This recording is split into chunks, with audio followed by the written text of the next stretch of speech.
Paul Ekman, em um estudo realizou, chegou a 90%, mas isso em ambientes controlados, você analisando um vídeo, um material. Por isso que o Metaforando tem muita análise em vídeo. Ao vivo a precisão cai muito. Assim, até consigo analisar ao vivo, mas a precisão porque você não consegue ficar muito voltando, baixa. né? Você não consegue... E esse é o primeiro sinal, por exemplo, de um charlatão. Se a gente fosse entrar nessa pauta que a gente estava conversando antes, o charlatão ele tende a mostrar coisas que ele domina relativamente inúteis. Então, por exemplo, o cara é o mestre do maior canal de negócio do mundo, ele vai fazer uma análise com um baralho.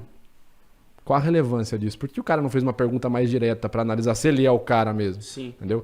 Um charlatão jamais vai falar as limitações dele. O trampo do Spook foi muito exposto recentemente, né?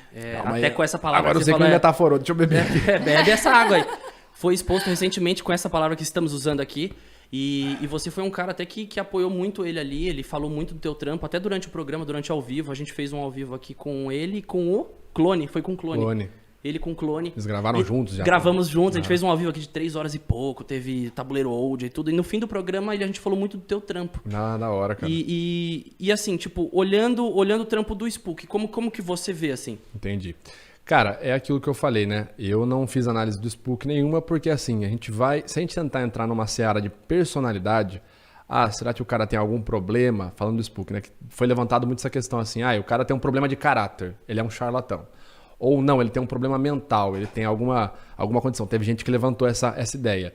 Então, falar de comportamento analisando a linguagem corporal, eu desconheço qualquer artigo científico que respalde isso. A análise de linguagem corporal ela é objetiva, ela é sobre algo material. Exemplo, quando eu vou fazer um laudo, a criança está dizendo que o pai abusou dela. Ali é material, eu tenho algo sólido. Ou ocorreu um abuso, ou não ocorreu um abuso.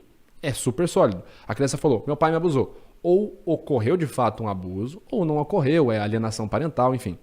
Quando a pessoa fala, eu estou vendo tal coisa, eu acredito em tal coisa, é muito vago para eu ir lá e fazer uma análise da personalidade do cara e falar assim, olha, ele tem uma personalidade duvidosa, não dá para eu chegar nisso com a linguagem corporal. Aí eu falei, eu vou fazer um vídeo falando para todo mundo assim, olha pessoal, então, não dá para analisar a personalidade do Spook, que graça ia ter esse vídeo. Exato. Por isso que eu não fiz.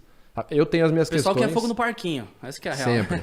Eu tenho as minhas questões religiosas, né? Eu sigo uma questão assim... Eu não sou tão religioso, né? Sou mais reservado, tenho crença em algumas coisas, mas é até um perigo, né, cara? Você fazer uma avaliação tendo, né, uma imagem religiosa, você enviesar a sua análise, né?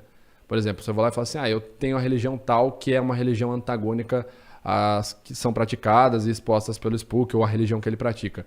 Olha o perigo que tem eu enviesar toda a minha análise para reforçar um pensamento religioso. Que entendeu? você já não acredita no caso, né? Já começa por aí. Então, e ele assim, que olha muito pro budismo, eu falo, você tá falando do budismo. Então abre muito, né, um leque aí de debate, né? E aí não dá pra você pegar o vídeo do cara ali, sabe, um vídeo dele fazendo uma limpeza, né, de casa e falar assim, aqui o cara tá mentindo porque ele fez isso. Né? Se fosse ser feita uma análise nesse sentido, uma investigação, o mais correto seria, por exemplo, colocar o Spook na minha frente e fazer um questionamento com ele, uma entrevista forense. Isso seria muito mais assertivo. E aí seriam perguntas niveladas no sentido de você acredita no que você está falando? Etc e tal. Agora, pegar o vídeo do cara ali, fazendo as coisas dele, é muito difícil, falando com base no que eu estudo, ter ali um aprofundamento da personalidade do cara com base em vídeo dele fazendo o trabalho dele, entendeu?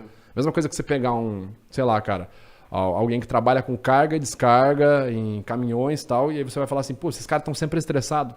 Entram várias questões. A fisiologia do cara muda quando ele levanta um peso muito, muito forte. Ele está sob o sol. Geralmente, o trabalho sob o sol ele vai ficar mais quente, a temperatura corporal aumenta, a fisiologia dele vai ter uma predisposição de cortisol, vai ficar mais estressado, mas não dá para você jogar o cara na vida como um cara estressado, uma pessoa violenta. Entendeu? Tem análises que eu já vi, assim, análises que trabalham no sentido de analisar, por exemplo, forma de rosto, que é absurdo, cara. Isso é para